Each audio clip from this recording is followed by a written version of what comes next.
The John Karr case. Before I tell you anything about Mr. John Karr, let me tell you a couple things about his daughter. His daughter was born in Atlanta, Georgia in 1990. She was the youngest of two older siblings, and her first name is actually a feminized version of her father's first and middle name. She was enrolled in High Peaks Elementary School at the time, and she was a very highly acclaimed beauty pageant queen, even knowing for her young. Little Miss Ramsey was killed in 1996 on Christmas Day in Boulder, Colorado, in her own home, where her father found the dead body in the basement. When investigators came, they found a pretty lengthy ransom note in the house.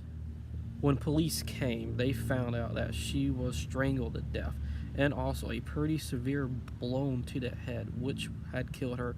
With autopsies coming back, they did confirm that the two states of death was because of strangulation and brain trauma. After all that, her death was officially classified as a homicide. Now the investigation is underway. Why did the case gain so much nationwide interest, and why were people so amazed by this case? Well, she was a very young girl that did die in a very traumatic death at the age of 6 years old.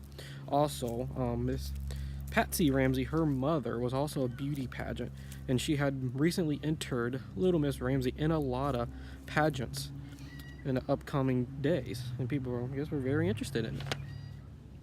When authorities asked Patsy Ramsey when did she notice that her daughter went missing, she said she noticed when her daughter went missing was when she found a ransom note on her staircase in the house, saying that for her to get her daughter back, she had to pay $118,000 in money, which is kind of funny because that's nearly the amount of money that she had, her husband had received in a paycheck for a bonus from his job.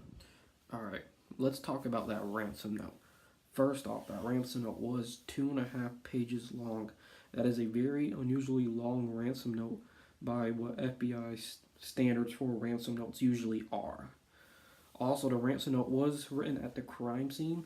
That usually never happens. Usually the ransom note is written at a different place prior to the crime. Also, the ransom note seems to be very much well staged, and it also includes a lot of exclamation points and acronyms. With no actual fingerprint evidence on the ransom note, the police believe that the ransom note was written by the mother, but they also believe, because of the way the body was found, that the ransom note was staged by the father and the mother together. But it was just basically to help cover up the crime scene. In 1998, because of new DNA analysis, the district attorney is saying that none of the immediate family members will be investigated because of the new DNA analysis that came out, saying that nobody who was a part of her immediate family could have done the crime. 6 years later after the crime, DA investigators are reopening or re-looking at the case, and they're trying to take a different approach at it by doing it like a non-family member approach. All right, let's jump all the way to the year of 2006 when Mr. Karr is living in Thailand. He went to Thailand to look for a teaching job, and a little bit later on, with Mr. Karr living in Thailand for about a month, he gets arrested for charges on premeditated murder in the U.S. So he is sent back to the U.S. It actually gets really interesting because on August 17th in Thailand, Mr. Karr says that he was with Miss Ramsey during the time she was murdered. 11 days later, all charges on Mr. Karr have been officially dropped because of new DNA evidence was found and said that there was no possible way of him even committing the crime.